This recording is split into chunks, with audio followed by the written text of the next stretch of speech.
Hi, this is Dr. Lenny, and welcome to my carnivore video. Thanks so much for watching my videos.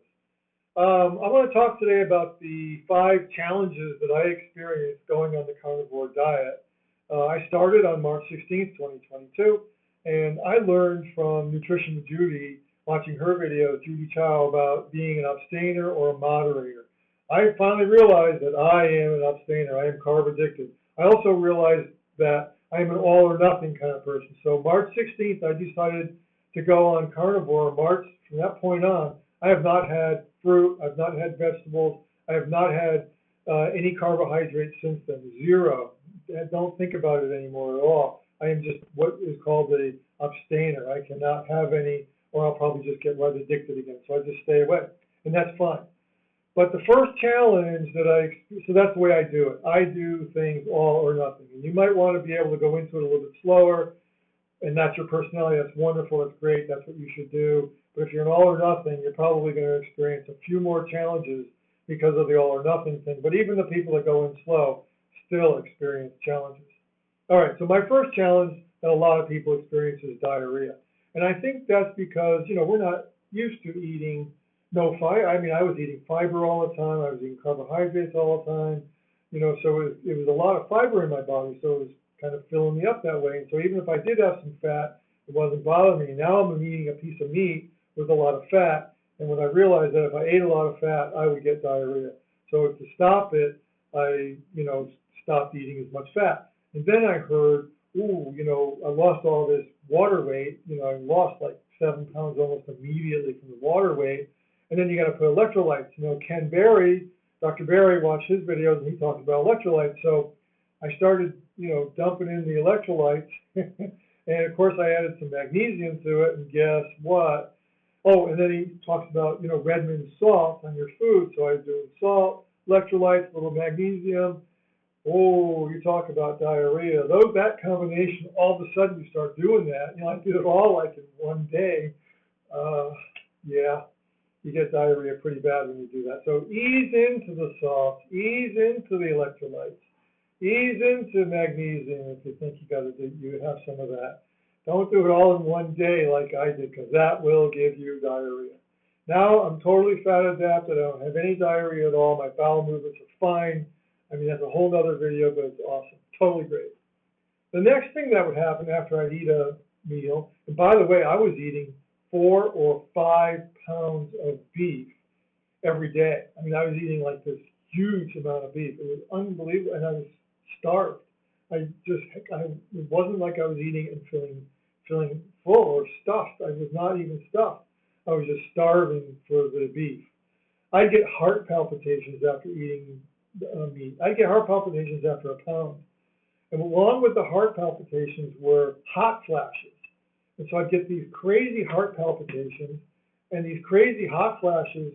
Back when I was 50 and 52, I was getting hot flashes because I was going into menopause, right? And I was getting hot flashes, and you were just like them. I would just break into this sweat, get all red all over my whole body, and my heart palpitations.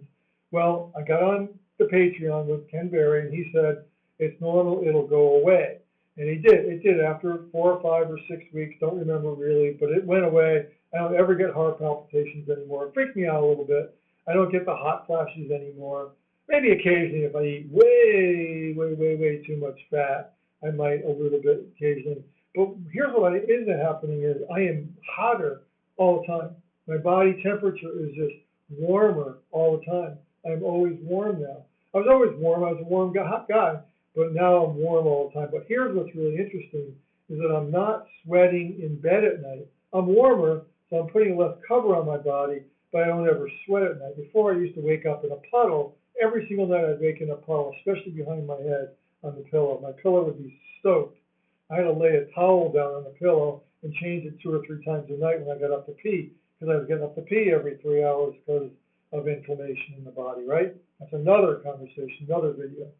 The final thing is that I was looking for variety when I first started. So I was eating chicken, I was eating fish, I was eating, turkey and sausages, and just going all around trying to, because, you got to do variety, right? Well, what would happen with the variety is that I would realize that I don't do well on chicken. I realized I don't do well with eggs. I definitely don't do well with dairy. So every time I'd have some dairy in my coffee, not even a lot, I wouldn't drink a glass of milk, I would get a setback. I'd get a swollen ankle, I'd get a little bloated, I'd get a little gassy, or I would have some chicken or fish or whatever, and I'd get my floaters would come back. My floaters are gone, but my floaters would come back for a day or two, or I would, just again get off of that, and some symptom would come back pretty fast. The skin cancer on the side of my face would come back pretty fast. So I realized that about 6 weeks into this that I'm going to just do beef, bacon, and ghee. I didn't even want to do butter, so I make my own ghee. So now I've been on beef, bacon, and ghee for 4 months. Every single day, that's all. I don't eat bacon every day. I eat beef every single day. I have ghee every single day. I do have coffee. I still like my Peet's coffee in the morning. And I put my ghee in the coffee every morning. So beef and ghee is my primary dietary right now, and it has been for 4 months, and it'll be that way until all of my metabolic diseases are healed, and I feel like then I can start to add variety back in. I may even add a fruit now and again. I may even add a vegetable now and again, but that's at minimum 1 year out. So March is the first time I might experiment with that. But until March, I am not touching anything carbohydrate, anything sweet, no stevia, no nothing like that. I don't do any of it because I know I'm an abstainer. Hey, I am loving the changes in my body and my life and my soul, man. This is a spiritual experience for me. I can't believe how amazing I feel in every aspect of my life. Thank you, carnivore. Thank you, meat. Keep it up, folks. This is totally wonderful. And remember, allow your inner light to shine. And let it shine bright because it will guide you home. Have a wonderful day, and we'll see you later. Bye-bye now.